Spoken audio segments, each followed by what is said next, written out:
It's Manchu. Welcome to Minecraft Bedrock vs. Java, where I play through both versions of the game and compare them. I am here in the Nether, in my Java Edition world, at my bartering area, where I barter with piglins. I set this up a while ago, and I'm pretty happy with it. It worked really well, but I really haven't used it that much, because I don't really have a source of gold. And today, I'm going to fix that. I'm going to make a gold farm. And I'm going to make one in the Java Edition world and the Bedrock Edition world. The design of the farm is going to be extremely different, like totally different between the two. But I'm starting off in the Java Edition world to make the gold farm here. The Bedrock design and the Java design use very different game mechanics. I have to see which one works better, but they will both give me experience as well as all the gold stuff. For the Java version, I'm taking advantage, first of all, of a mechanic that allows me to build stuff on the nether roof. To get the gold, I want to have lots of zombified piglins, or ziglins, to spawn in, and then kill them all and get the gold drops from them. Now, ziglins spawn most prolifically in nether waste biome. So I've mapped out here on the roof of the nether this big X shape here. This is the shape of what the farm is going to be. I have these nether brick slabs here to represent area that's going to be all glass. And then at the very end I have some polished granite slabs. That's going to be magma blocks. And that's the spawning platform. It's going to be like that. It's going to be a big circle inside this X. The thing about magma blocks is not a lot of things can spawn on them. That's why they're great for the spawning platform for ziglins, because ziglins can spawn on them. Other things that can spawn on them are gas, which I'm going to have to spawn-proof the area against gas, and magma cubes, which I may have a way to remedy that as well. But kind of the problem with these things is I stand on them and actually take damage. But I have a fix for that too. I have... where'd I put it? Somewhere. One of these things, yeah. I have these boots with the Frostwalker enchantment on them.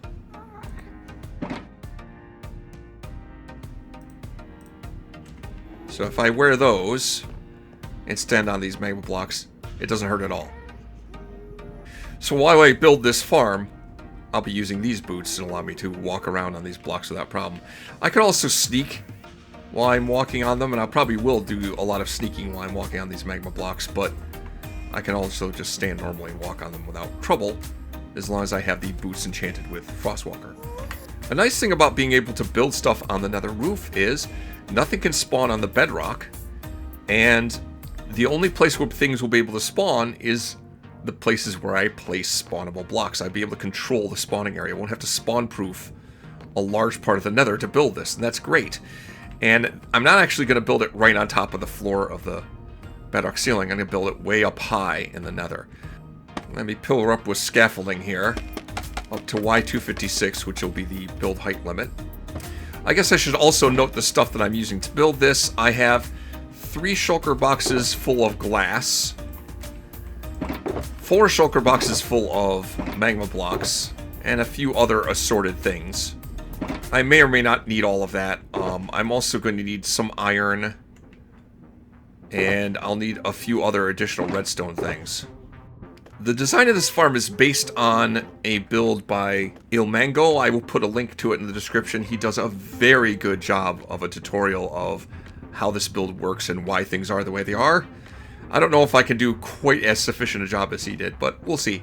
And I'm going to not make it exactly the same. There'll be a few differences, but it's mostly based on his build. Alright, I'm really high up. I'm so high up that I can't really see the ground from here. Alright, let's see. So I'm at Y256 right now. I want to actually want to go down 12 blocks from here.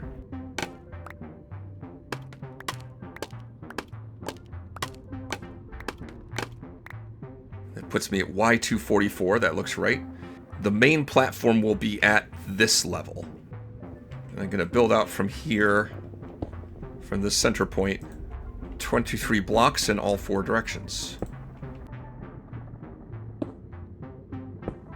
Okay, so up to this far away from that center point, it will be within 24 blocks, less than 24 blocks from my AFK spot, so nothing will be able to spawn there anyway.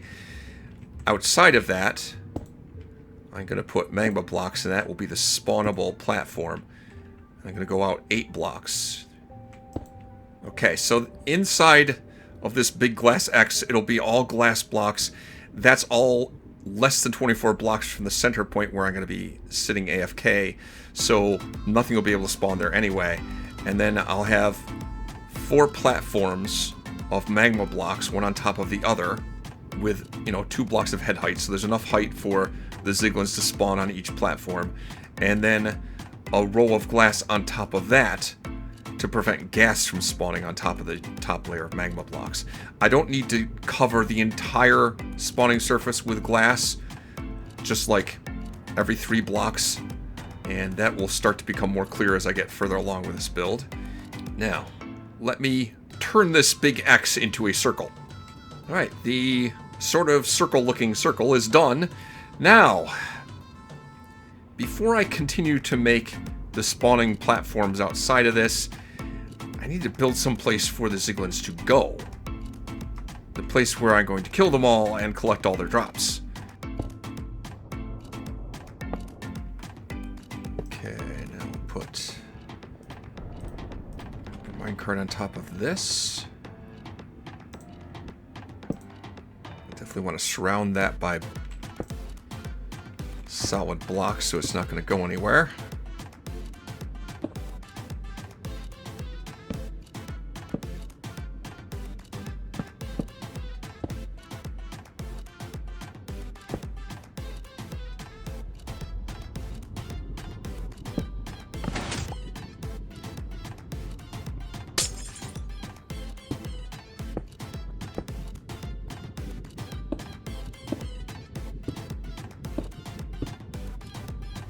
There is, you can't really see it, but there is a hopper minecart lodged inside of that solid block and a hopper underneath it, so that should scoop up any of the drops really quickly.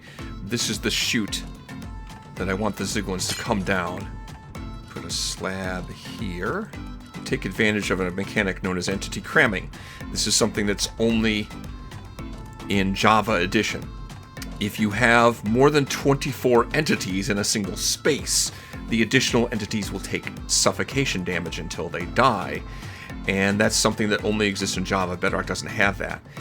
But I'm going to fill up this space with other entities, namely minecarts. I'm going to put 24 minecarts in this space. Yeah, this requires a lot of iron to do. And that should be 24. Now I'll just break that rail. And I will put trapdoors up like that. So obviously I'm eventually going to have this whole thing walled off. The Ziglins, when they're aggroed at me, and I'm going to get them mad at me so they chase after me, they don't care. They'll walk right off a platform. It doesn't care how much damage they take. They'll just try straight at me.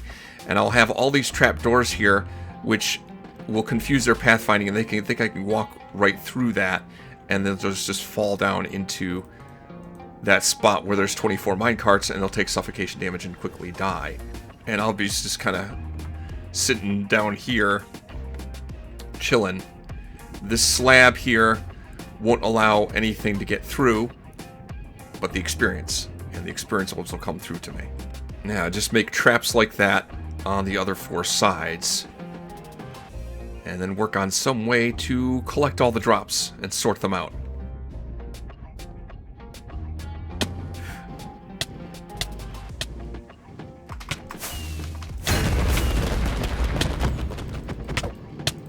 It's important to note, entity cramming works on the player too. Let's put that over there temporarily so I don't fall in again. I've managed to create a convoluted mess of hoppers and redstone that I'm kind of ashamed to show off. I think it'll work. I think it'll work. What I've got is there's 4 drop chutes, and each drop chute has its own item filter for unstackable items. That's going to be golden swords. So the golden swords are all getting sent over to... Let's see if I can get in and show it here. All of the golden swords are getting sorted through into this dropper here. And when anything gets into this dropper, it'll activate this redstone circuit, which will cause the dropper to start plopping things out on top of that cactus. Well, that's interesting. I didn't know that would happen. The cactus actually grew and immediately broke. It's kind of cool. But, yeah, so the dropper will drop stuff on the cactus. Let's see if I can just put some useless items in here, like maybe the sticks. Yeah, I'll put the sticks in there. And it just drops those sticks on top of the cactus. You could use a lava source too. The reason I'm not using a lava source is I have scaffolding here, I have some wood planks around here, and I'm a little nervous about fire spread causing problems, so I don't really want to do that. But anyway, that monstrosity of hoppers and filters going out to that dropper is around the outside. On the inside, I have everything else, which is going to be rotten flesh and gold nuggets and even some gold ingots are going to go into that cluster of chests in the middle. So it's all going to work out. It's all going to get sorted out. Right down here, if I stand on this trap door, there's little spaces here that I can see out, and the Ziglins will be able to see me. So this is the AFK spot I'm going to be sitting at. Okay, I think everything's set except the actual spawning platforms around the outside. Now I have to build those. The real trick here is going to be, I have to build the top of the platform first, and I have to put the glass over to spawn-proof it as I go, or I'm going to get gas spawning while I'm half done with this thing, and they're going to give me a lot of trouble, so I need to avoid that.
Well, that's twice this farmer's killed me.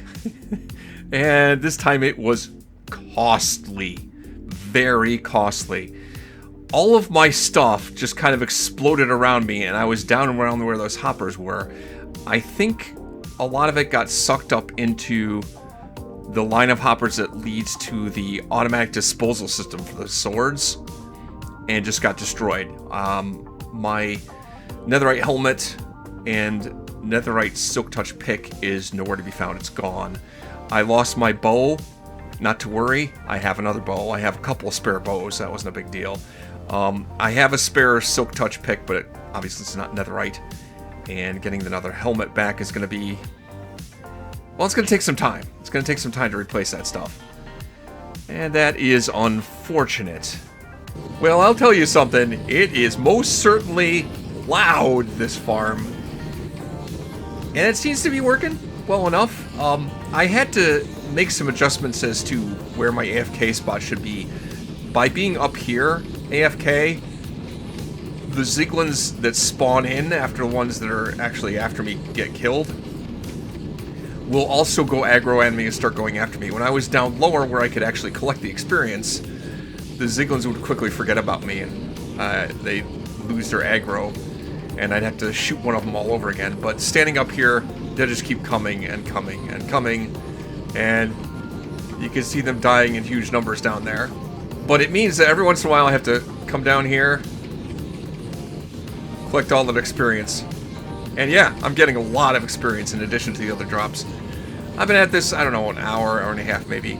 I do notice, you can see behind me up there, I cut away part of the platform there because there were Ziglins getting on the upper couple levels right at that spot, seemingly getting confused and just standing there and not knowing where to go. And I thought by cutting away those 2 rows that would fix the problem, but they're still there. I can still see a couple guys up there at the top level that are confused, and there's a guy over there that's confused, and there's a guy up there and a couple there. Not much I could do about that except, you know, shoot them to clear them out every once in a while. Yeah, this farm is a lot more complicated than the farm with the turtle egg bait, but I do actually get a lot more drops, at least I think I will. It takes advantage of a certain glitch or bug in Java Edition where if Ziglins are aggroed at you and they die, it doesn't matter how they die, they drop experience and they drop the drops as if they've been killed by the player, no matter how they die. As long as they're aggroed against the player when they die. Now, holding a looting sword doesn't help. It doesn't make any difference. The looting 3 enchantment that I have on my sword isn't going to change the kind of drops I'm getting. Let's see, what kind of drops am I getting here? Let's take a look. Quite a lot of gold in here. Alright, I've organized all this stuff. Let's see. Almost a full stack of blocks of gold. That's good. And pretty much a double chest full of rotten flesh. It's, you know, debatable whether I should save that or just sacrifice it to the cactus. I could do that. But I also got, as you can see, many, many levels. I can use that to, I don't know, enchant a new helmet because I lost my old one. And enchant my elytra because I lost my enchanted elytra. Yeah, I definitely have some stuff to work on. And I think that farm is pretty successful. Now let me go into my Bedrock Edition world and make a gold farm there. And that one will use a trident killer, and I'll be able to take advantage of looting on my sword, so maybe I'll get better results? Maybe not, I don't know. I don't think I'm going to get this kind of experience, that's for sure. Let's find out. Alright, now I'm in my Bedrock Edition world. The farm I built in Java Edition, it takes advantage of some mechanics with Ziglins. When they're aggroed and they die for any reason, you get experience as if you killed them, but you don't get the looting effect. Of course, I could use a trident killer. The problem is I can't really build it like that in Bedrock Edition because I can't build above the nether roof. And if I was to build spawning platforms like that in Bedrock Edition in the nether, I'd have to spawn-proof a huge area in the nether because I'd be building below the nether roof where there's a lot of spawnable space. It's just not practical. But there's another way I can make a gold farm, another way I can actually summon Ziglins. When you make a portal and you activate a portal to the nether, there's a very small chance of a zombified piglin spawning in when that portal is activated. And that is true for Java Edition and Bedrock Edition. The difference is that in Java Edition, the Ziglin will spawn on top of the portal. In Bedrock Edition, it will spawn in the air next to the portal. And I can put a pit in the spot where the Ziglins will spawn to drop them into and force them into a trident killer. So, as I said, it's a very small chance, but the larger the portal is, the better the chance of it happening. So I'm just going to make a couple of portals, as big as I can possibly make them, and cycle them on and off repeatedly to spawn in many, many Ziglins and then force them into trident killer. That's the principle behind this gold farm for Bedrock Edition. Now the spot where I'm at, in case you don't recognize it, this is where, in the Java Edition world, my home base is. The big tower is right on this island. And I thought this would be a good spot to put this gold farm with a couple of big portals. I've started out here with a filter system to sort the drops. Let's see if I can show this here. The trident killer will go here. I'm using moss blocks in this build because moss blocks are fire resistant, and I happen to have a lot of moss blocks. But the drops at the Trident Killer will go into this hopper. I have over here a chain of hoppers that leads into these chests, and they pass by 2 filters for unstackable items. So I'm going to sort out all the gold swords with these 2 filters. Hopefully none of the gold swords will get through. And the reason I'm using 2 filters is because, yeah, item filters are a little glitchy in Bedrock Edition, and the hoppers don't always work right. So having 2 of these unstackable item filters next to each other should hopefully catch all the golden swords. And they're brought into these 2 hoppers, which feed into this dropper. And the dropper, once there are items in it, Comparator recognizes that there are items in it and turns on, deactivating this torch, and that causes this block to get unpowered, and this timer here will activate pulsing power to this block. Gotta be careful of that.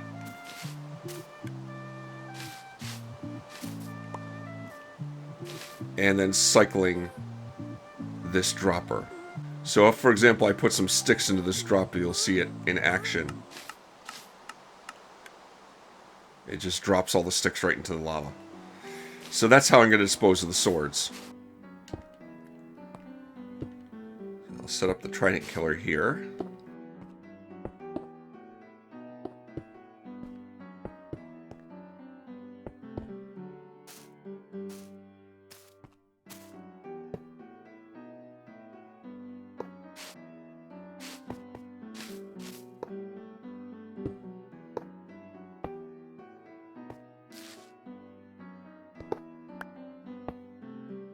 Put a lever on here.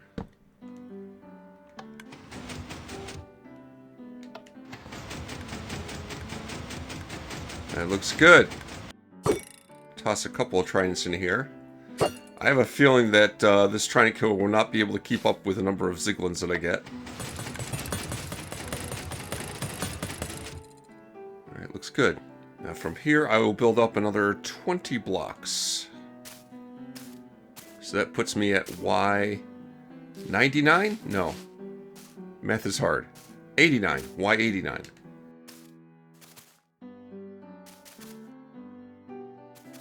Build out from here.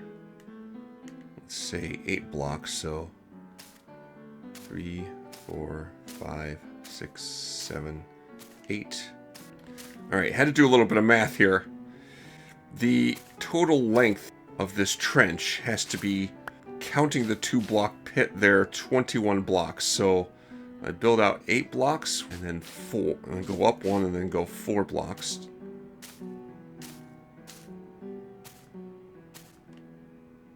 And then go up again. And go 4 blocks.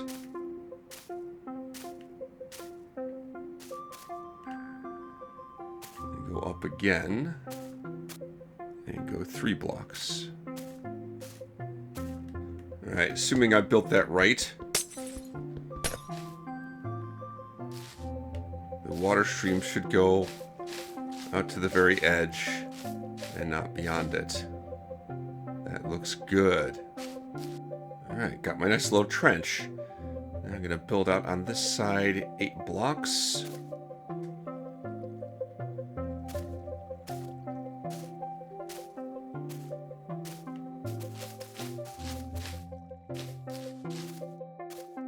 Build the portals. I want to make 2 here. They will be a total of 23 blocks square. Because that's as big as I can make the portal and still have it work. I feel like they should be 4 blocks apart. If I count correctly, it should be 23 blocks across. Let's see. 1, 2, 3, 4, 21, 22, 23. Perfect. And now build up 23 blocks. It's going to be 23 blocks squared. 3.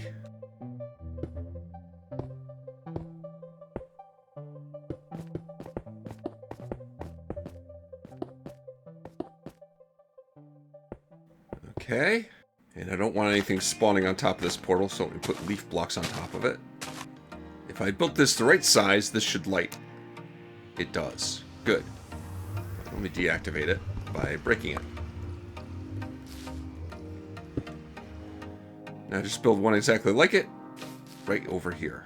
The Ziglins are going to spawn on the positive X or positive Z side of the portal. So let's see here. So that's the negative X side. So they'll spawn for this portal, they'll spawn on this side. For this portal, they'll spawn on this side. So that means the mechanisms that I'm going to turn the portals on and off with should be on this side of this portal, on this side of this portal. So it's not going to interfere with the Ziglins. Button there, button there. Can't put a button on leaf block. Good to know. Button there. Same here, button.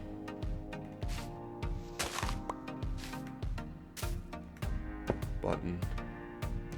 Button. Dispenser.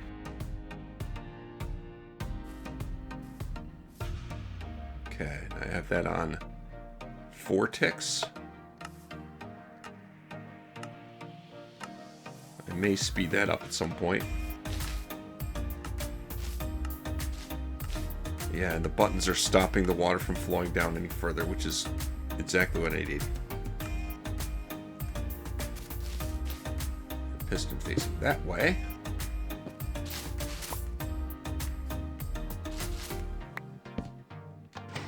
There. Now when that switches on, these pistons will be extended so that the portal can't turn on. Neither of the portals can turn on. Now I need to construct the mechanism to turn the portal on. That's the next trick. Okay, in order to activate these portals, I'm going to use lava sources. I want to make sure that the blocks next to the lava sources update frequently. And so for that, I'm going to have some observers that are continuously pulsing to cause the lava sources to activate. I have an observer facing up there.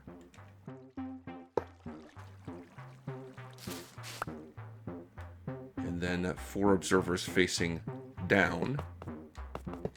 Like that.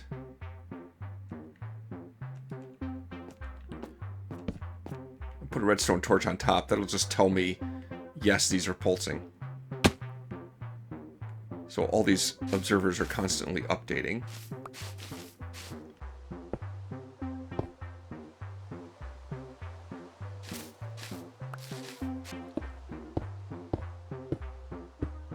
And the nice thing about trapdoors is they can catch fire, but they are not actually flammable. They will not burn up. So that can start fires to catch the portal on fire.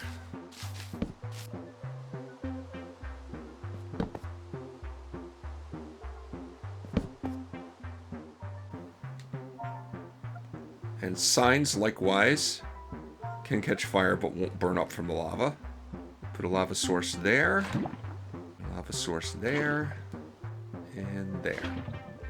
Now this portal would be activating, except I have stuff on the platform and I have the pistons extended, so once I retract those pistons, the portal should activate. Let me put some light sources here. That shouldn't interfere with the Ziglin spawning. That should hopefully prevent any other mobs from spawning. Alright, as long as I didn't do anything wrong, put these water sources down and it should be good to go.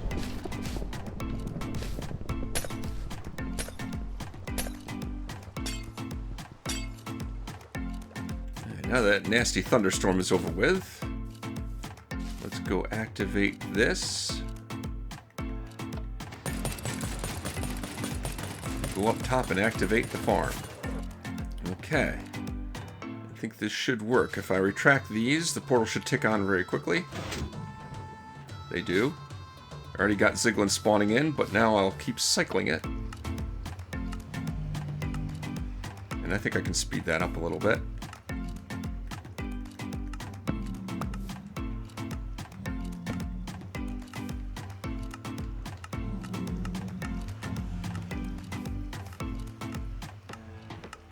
That's better. I got it on 2 ticks.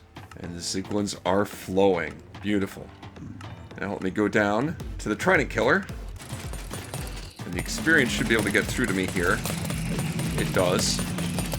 Alright, it's been about an hour, and things have been going pretty well. I found a few flaws in the design. I'm going to have to fix some things. You'll notice the unstackable item filter to my right is actually deactivated. I had to deactivate it because it doesn't work right. In order for these unstackable item filters to work, it relies upon the hopper that they're looking at to only be passing one item through them at a time.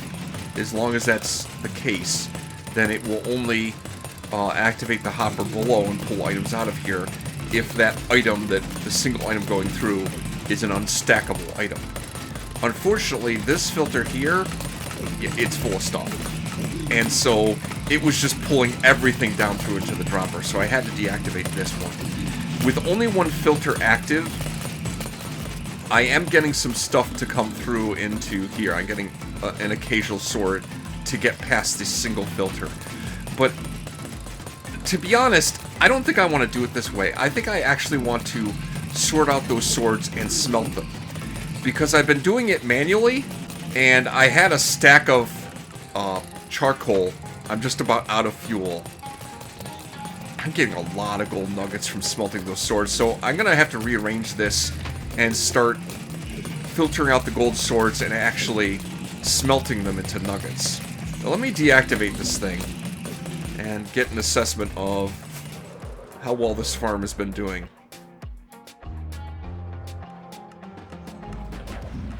Oh, shoot.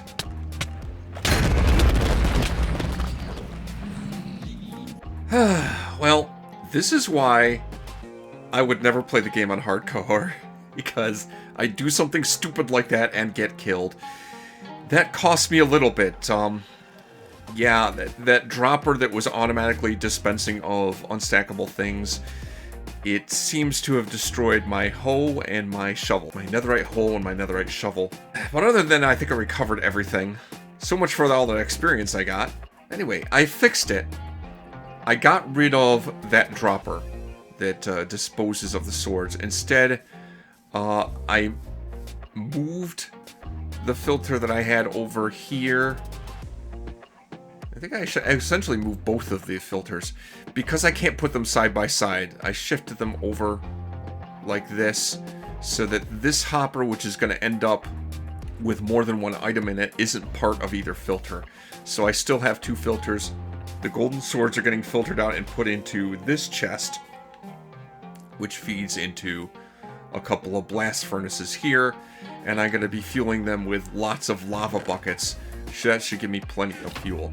Now, from the gold swords that I had been pulling out manually, those are the nuggets, the gold nuggets I got from the gold swords that I got from running it for an hour. And, you know, some of the gold swords were still getting put into the dropper, so that's not all of them. So I definitely think it's worth smelting those. Other than that, not counting that, I got 1, 2, almost 3 shulker boxes full of rotten flesh, and a little bit more gold than I got from the Java Edition farm. Even though I'm not getting quite as many Ziglins as I was from the Java Edition farm, the fact that I can use the looting enchantment for my sword to give me 2.5 times the drops, essentially, that gives me a little bit more gold. And I'll stay here for a little longer and collect some more experience. I'm gonna need it to replace the hoe and the shovel. I think I have spare netherite ingots in the Bedrock Edition world. I don't in the Java Edition world. Maybe that's something I can work on next time. So not only is this giving me lots of gold, it's also a viable source of experience, which is kind of cool. Up till now, I've just been using my cured villagers in the trading hall for experience, and that's worked out pretty well for me for the longest time. This is a really good source of experience, actually. But if you made it this far in this video, you probably like what you saw. Maybe you like seeing me die multiple times. I'm telling you, Ziglins are dangerous, man. That's the first deaths I'd had in a long time in these worlds. But if you like what you see, click on the like button. If you want to see more videos like this, subscribe to my channel. And next time, I might work on trying to get some more netherite ingots to replace some of the gear. and maybe make another farm in the nether. Hanuman chooses Minecraft, Java versus Bedrock.